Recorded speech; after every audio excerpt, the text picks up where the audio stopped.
Have you ever cheated on yourself? Find out if you have, and if so, how do you restore that relationship? Stay tuned. Hello and welcome. This is Raven's Fine Art. My name is Raven. And this week we're continuing our discussion of Napoleon Hill's book, Think and Grow Rich. We are learning how to become successful on our own terms. So the topic of faith and suggestion, these are actually two different chapters, but I'm combining them so that we can get through the book a little quicker. Also because these topics are related. So discussing faith first. So there is a biblical definition which I really like. It says that faith is the substance of things hoped for and the evidence of things not yet seen. So that is a great definition. It's very poetic. My definition is a little simpler and to the point. My definition of faith is just trusting yourself and trusting life. Okay. And I like to think of faith, especially in terms of achieving success in this world, in terms of like thinking of a faithful husband or wife. Now, when we think of someone who's faithful, what are the kind of qualities that we think of? Well, what I think of is somebody that's true to their word, somebody that they protect the relationship. They're not trying to lead other people on, through flirting, just to inflate their own ego, stuff like that. So they're doing things, in other words, that support the relationship and don't tear it down. They speak the truth. They are where they say they're going to be. And you know what they're going to do based on their character. Okay. And those are the kind of qualities that engender trust. Because when you say, do you trust that person? It's not something that comes out of the sky. You trust a person because their behavior is such that they engender trust. So a faithful person is somebody that engenders trust. So continuing on with that sort of metaphor of the husband and the wife, what happens when your partner cheats on you? Like, let's say you've trusted them thus far. They've never given you any reason to mistrust them, but now you find out that they have cheated. Okay, but they're sorry. They want to repair the relationship. So how do you go forward? And the reason why I like this analogy is that when we disappoint ourselves, either through failure of some kind, not meeting our own expectations, we promise ourselves something and then we dip out on ourselves. And we're still in January, so you can think of New Year's resolutions. You were full of faith on January 1st, and by the 31st, you've already forgotten what you've even said you were going to do. You've told yourself this, that, and the other, and it still hasn't happened. So these kind of things are like cheating because they have the same effect as cheating does in a relationship. You start to not really trust yourself. Why? Because you didn't have the qualities of a trustful person, a faithful person. You didn't do what you said you were going to do. You weren't where you said you were going to be. So now, even with yourself, you have a relationship with yourself, which is the most important relationship you can have. And you don't trust yourself any longer, okay? And so in order to have faith, you have to have trust, okay? And so when that's broken, we have to then rebuild, okay? So when it comes to your relationship with yourself, the best way that I've found to rebuild is through actions, through actual habits. And the best way is to start small. Like in the example of a husband who cheats on a wife or vice versa, when someone cheats on you, you kind of have to start over. Not kind of have to, you have to start over, okay? Because now you don't know who this person is anymore. You had full faith in them before and now you don't. So you're starting over from scratch. So it starts with the little things. So a person who is genuine about wanting to be forgiven and rebuild that trust if they've cheated on their spouse, they're going to have to micromanage themselves and to really be very transparent, more than they used to before, because now trust is broken. And it's always harder to reestablish trust than to establish it in the first place. Okay, so you're going to have to overcome now all this doubt that the person has because they trusted you before, okay? And you've shown them through however many times you cheated, whether it was a one-night stand or you had a relationship going. So you basically lied to them over and over again every day that you didn't tell them, every day that they didn't know. So think about that. You're going to have to now redouble your efforts in order to reestablish that trust. And same is true with yourself. No matter how many times, like whether you've let yourself down only once, which is highly unlikely, or whether there's been many times where you've tried things and then quit, or you've set a goal and then given up on yourself. So now you're going to have to redouble your efforts to reestablish that trust. So it starts with the small things. So in the case of spouses, like maybe it's just sharing your phone password. Something simple, and doesn't mean they're going to be checking, but the fact that they know that they can is a little thing that begins to lay the foundation for trust. So with yourself, with you and yourself, some little things that you can do is just establishing small habits. Like, let's say that you always sleep in, and so you're not able to do anything that you said you were going to do in the morning, such as maybe exercise or maybe have a good breakfast or whatever it is that you've promised yourself. Just start small. So let's just wake up 15 minutes earlier than you normally do. And you're going to put your phone across the room from you so that you have no choice but to get up when the alarm goes off. So something like that. And then just that, like, don't add any other habits. Just do that for a few weeks until that becomes automatic. And then you add another habit. So little by little, you're showing yourself that, look, I am a trustworthy person. I can do what I say I'm going to do. I can be there for myself. Okay? So the actions are really good. Like, let's say you probably have bigger goals. Like, let's say you want to increase your income, let's say, or you want to change your career, something bigger. Okay, so you're still going to establish those small little wins for yourself, but that really isn't enough, because the reason why it's not enough is because our mindset is what really determines our results in life, because the mindset is much more powerful than the conscious mind. The conscious mind are basically like our habits, the things we say that we believe. If somebody asks you, well, do you believe in such and such? Like, do you believe in your country, or do you believe in God? Like, maybe you might say yes. I believe, I'm proud to be an American, or proud to be whatever nationality you are. But your subconscious is what you really believe, okay? Your mindset is what you really believe. So it's not enough to just set actions in place, although that's extremely powerful and very important. And I think it should come first, because those actions are concrete reasons why you should trust yourself. But you're going to have to work on your mindset, your subconscious. And if you think about your subconscious and your conscious, I like to think of the analogy, again, going with the marriage, of the traditional old-fashioned, man is the head of the house, the wife is the supporter of the household. And those are outdated, of course, but it's very helpful for this example, because while the man might be considered the man of the house, the leader, he sets the pace for the household, the most influential person in the household is that wife, that mother.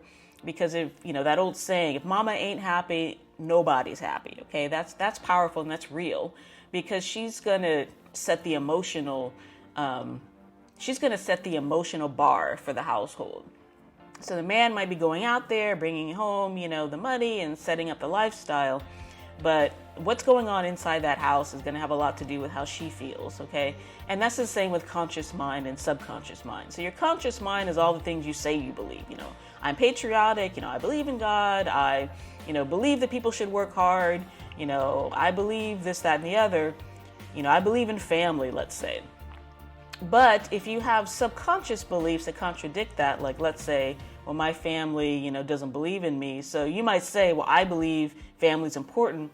But if you also believe subconsciously that your family is not supportive, or they're toxic in some way, then you might believe family's important, but you might not spend any time with your family because you don't actually enjoy being around them. So your subconscious mind, you don't like these people, okay? That's going to be more powerful than your conscious belief that family is important, okay? So that's why we have to work on both our actions and our subconscious. And that's where we start the training, okay?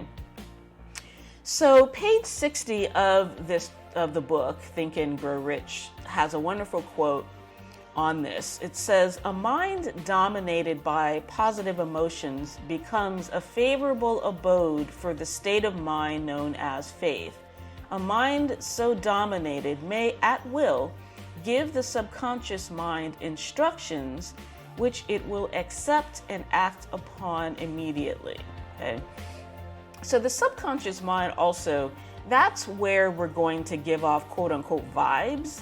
So if you've ever, obviously, whenever you encounter another person, okay, you may not be conscious of it, but your subconscious picks up on their subconscious. So have you ever met somebody and you just feel like they are nervous, or they are uncomfortable in their own skin, or they're sneaky, or there's just something that you're picking up on in their subconscious, and you may not be able to articulate it, like why you don't like this person or why you don't trust this person, but it's very tiny little things that we've evolved to develop where we have to assess a situation immediately. So this is our survival strategy. So, and it's very trustworthy. So if someone makes you uncomfortable, there's something going on in their subconscious that's affecting your subconscious, and there's either a match or there's a mismatch. I was watching this show called Portrait Artist of the Year the other day, and I have an example that really, I think, demonstrates this. One of the people on the show is this actor, Alan Cumming. He was having his portrait done in the finale of season 2. And I didn't know anything about this actor. He looked fairly familiar, but I really wasn't familiar with him. But what struck me about this guy is that he seemed extraordinarily self-confident, just comfortable in his own skin, not in an arrogant, because arrogance is insecurity. I think I talked about that last week. This person seemed utterly at ease with himself, and it was so attractive and so engaging. It's like, man, this person would be an awesome person to paint, because just their inner joy, their inner passion for life, their inner self-confidence really came through. And there's a quote on page 62 that really speaks of this. So it says, "Every man is what he is because of the dominating thoughts which he permits to occupy his mind." So this actor, Alan Cumming, and you find this out kind of through the dialogue back and forth between the artist and him, is that he is a person who believes in joy. He has really deep-seated beliefs that he puts into practice, and it really comes through. It really shows forth, and we do this all the time. So the book calls the process of actively developing your subconscious autosuggestion. Now, I don't use that term, but the reason why I don't use it is because autosuggestion is something that exists whether you do this stuff or not. Like if you're just the average person, you do practice autosuggestion, you just don't know it, okay? Autosuggestion is by default. So we, as I mentioned before, we give off a vibe based on what our current autosuggestion is. So, for example, we talk to ourselves all day long. So, for example, one thing that I had to correct in myself is that anytime I did something, like made a mistake or did something wrong, I would always say to myself, "God, you're stupid. God, you're dumb." And I would say it just as a knee-jerk reaction. And I had to really stop myself. It's like, I'm not stupid. I'm not dumb. I'm extremely intelligent. Everybody makes mistakes. And it's usually like really small things, just like maybe pouring some milk and I forgot to take the cap off. Like, God, you're stupid. And sometimes it made me laugh, but you have to be careful of that too, because sometimes people put themselves down, and put other people down too as like a way of humor. But, the subconscious mind doesn't know anything about that. It takes your word at face level. So if you're calling yourself stupid, what's going to happen over time is that you're training yourself to think of yourself as a stupid or careless person. And you come to expect stupid and careless things from yourself. And this is not acceptable. So habits are hard to break, so it's still a habit, but I correct myself immediately and correct myself. No, you're not stupid. You just made a simple mistake like anybody else makes.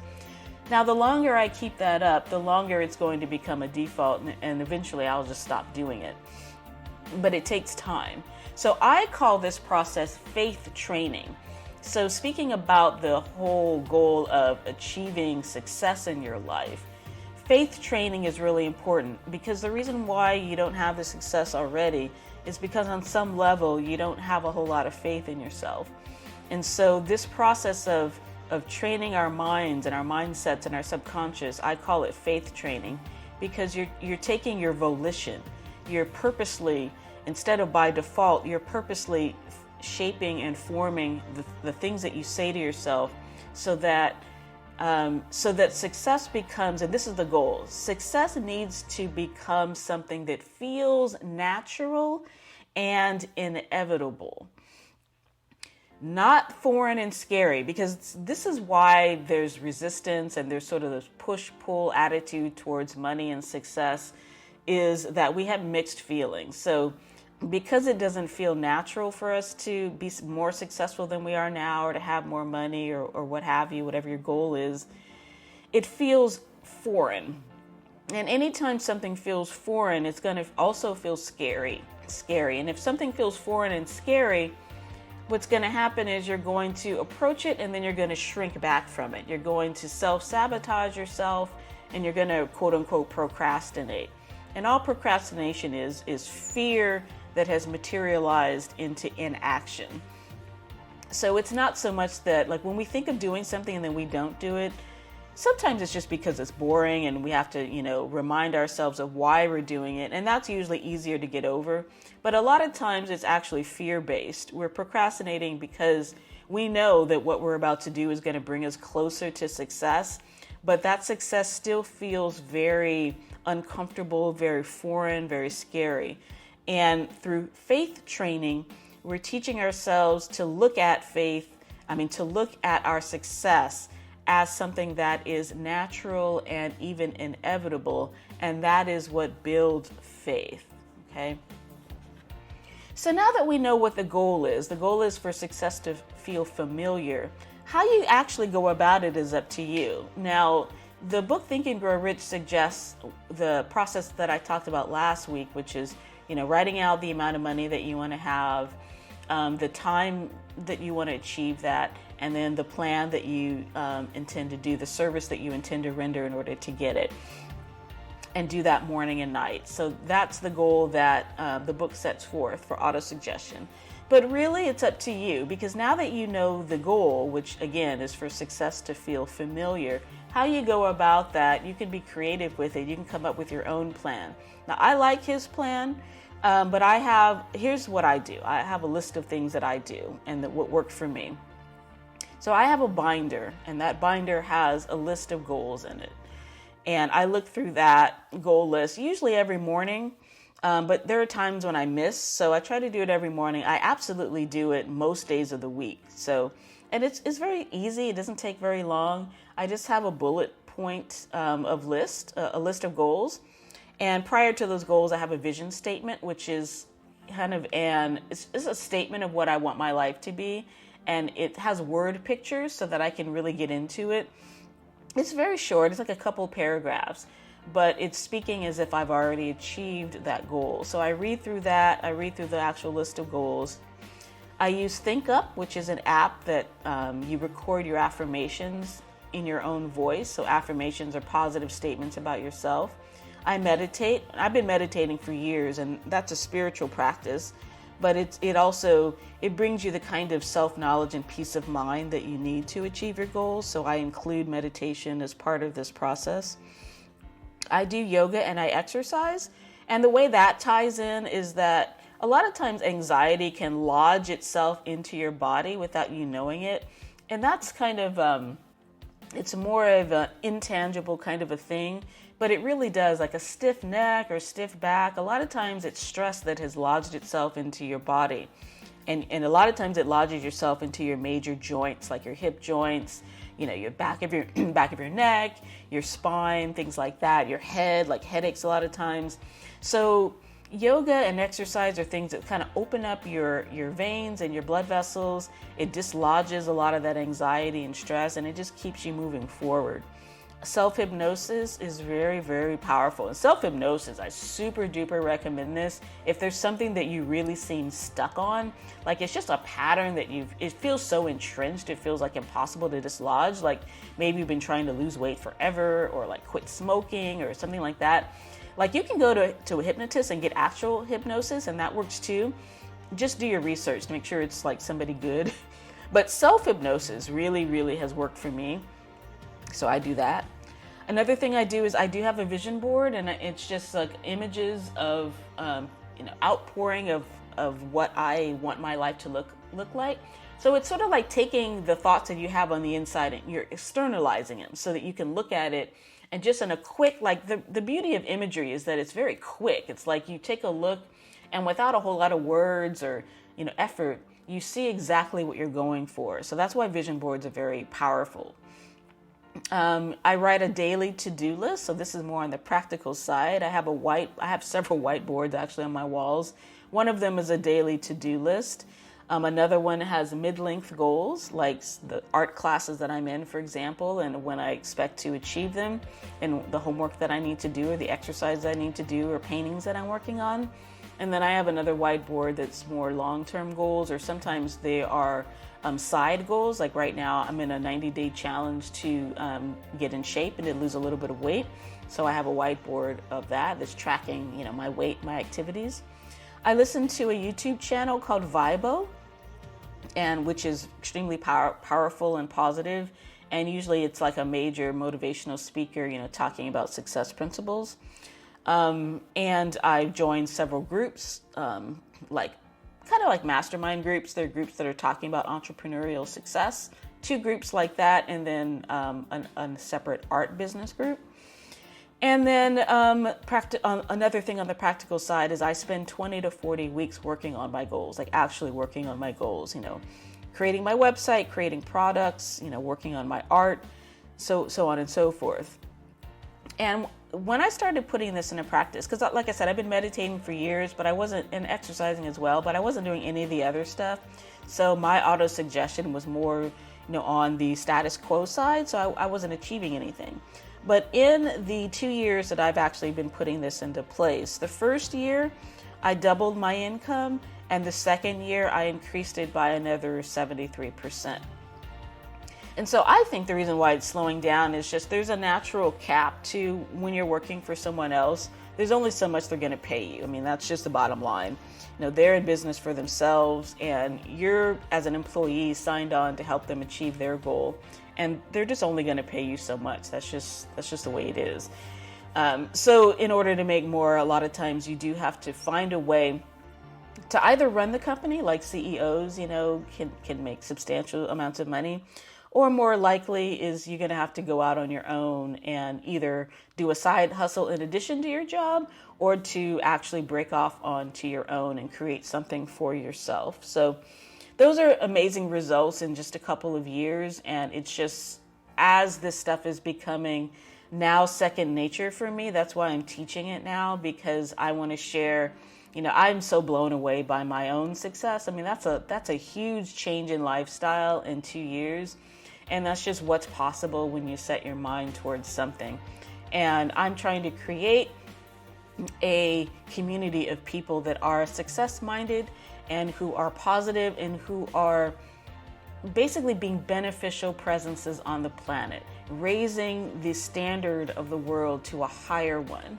Because those are the kind of people that are going to like my work, because my work is not the kind of work that focuses on struggle or protest, I think protest is valid. I'm not against that, but my approach is to put out into the world what I actually want to achieve, because frankly, that's what's worked for me, is to create a vision for myself and then match that with my actions and my mindset. So that's what I try to do with my art. I'm trying to create a world that I want to live in. And so by putting it out there, what I'm calling the world to is a higher standard. And that's my own personal goal. Whatever your business is or your creative venture or what have you, you're going to have to create your own standard, but it's very important to set that standard and then figure out how to achieve it. All right, so that is Faith and Autosuggestion from the book Think and Grow Rich. So I hope that was helpful. Please feel free to visit my website and leave me a comment. My website is my name, ravenkushner.com. The link is in the show notes. Until next week, have a beautiful and productive day and week, and I will see you next time. Bye-bye.